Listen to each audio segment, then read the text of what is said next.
Derbyshire Life. Today I'm going to show you how I make my rice. When I did my Instagram reel with the rice and the salmon meal, a few people got in touch asking me lots of questions, and then a few people asked me if I could do a YouTube video. I'm finally getting around to it. I took some time off in the summer to be with the kids, but I'm now back to recording season. Kids are back to school. In terms of the rice, it's very easy to do. I'd say the most important thing though is to start with good quality rice, just because it's almost fail proof. I buy my rice from sort of your Middle Eastern supermarkets, Turkish supermarkets, Asian supermarkets. If you've got any of those nearby, there will often be a very good selection and variety to choose from. And because you're bulk buying, it actually turns out to be much more budget friendly than going to the supermarket. And then when I buy them, because it's quite a lot, I cut the bag up and then I pour them into cereal boxes. They keep very well, tidy, doesn't make a mess in your cupboard or wherever you store it. You can stack them if you want. So yeah, it works very well like this. 3 very easy steps. You just want to soak it in salt water first. You could do that before you go to work in the morning or the night before even, or even as quick as half an hour before cooking it. But it does benefit from a bit of soaking in salt water. Then you rinse it, then you boil it, you sieve it, you cook it again. Very easy to do, honestly. Yeah, so I'm excited to show you. Let's get started. Okay, so the first thing I do is measure out my rice. I usually use about 2 standard mugs, which will feed 4 people happily. So just pour it in your pan.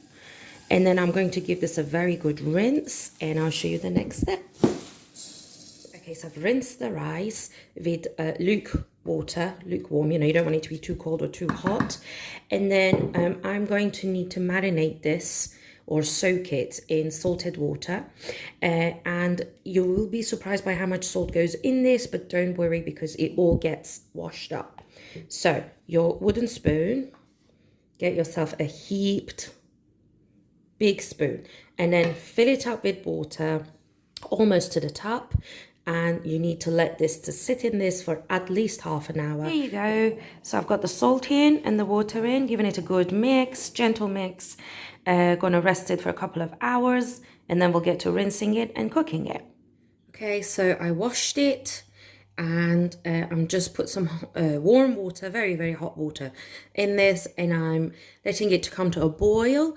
It doesn't matter how long you boil it for, because we're going to go with how much the rice grows, each grain grows, and how it feels. So you want to boil it to the point where it's soft on the outside and still hard in the middle.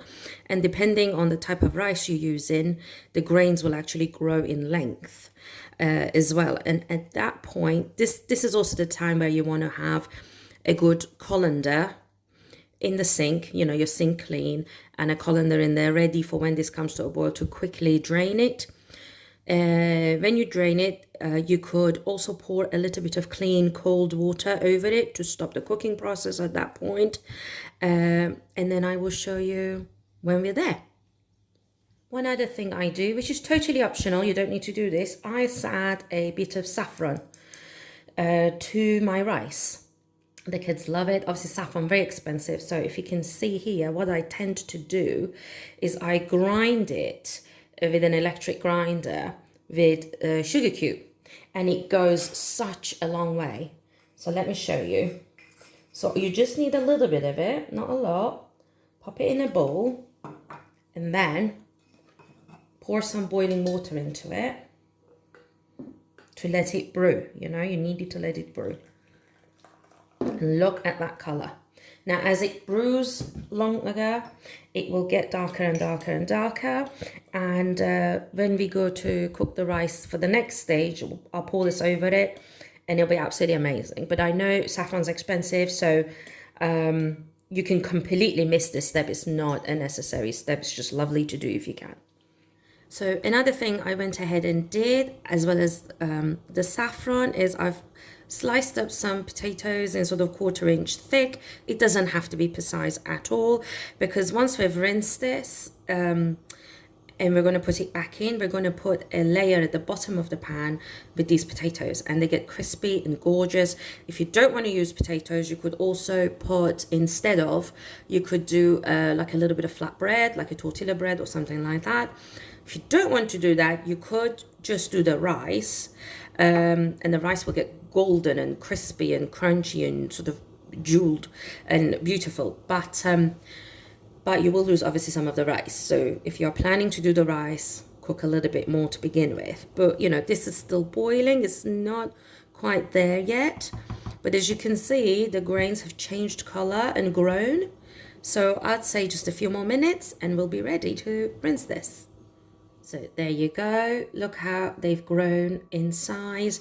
And if you go to cut one in half, there's definitely resistance in the middle and soft on the outside. So that means that they are ready to be rinsed. Okay, so what I'm going to do now is pour a little bit of olive oil. You could also use vegetable oil, completely fine. Sunflower oil, vegetable oil, any oil that you like that's not too flavorsome. At the bottom of the pan, you want a very thin layer. You don't want it to be too oily, but you need to be able to obviously put your potatoes in.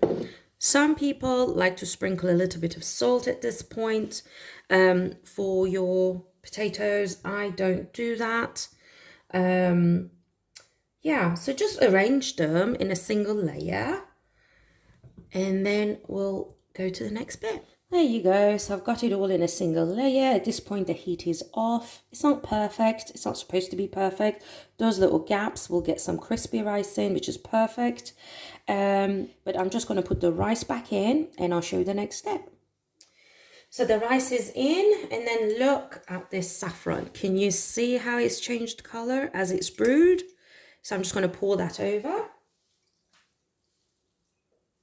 And then I don't like to waste any of it, so I'll just put a little bit more of the rice back in and pour it over the top so there is no saffron wasted.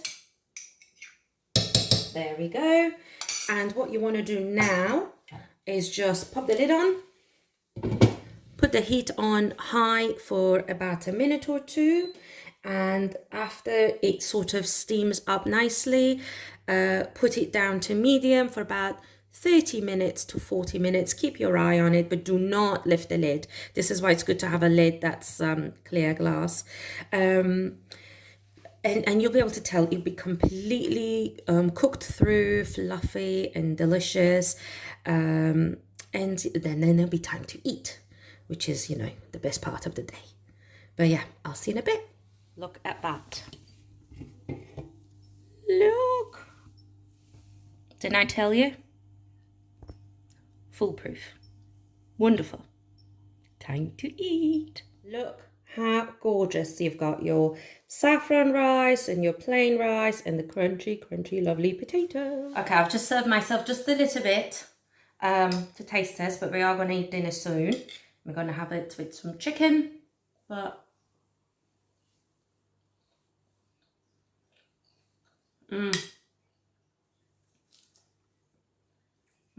did you hear the crunch?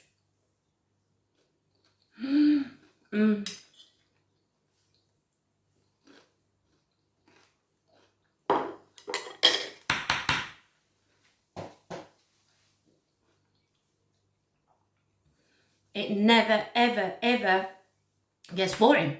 It doesn't. And it's such an easy carb option to have on hand. There's so much you can do with it. If you want me to show different varieties, please let me know. And yeah, I hope you've enjoyed watching the video. Thank you so much for watching, and I'll see you in the next video. Bye.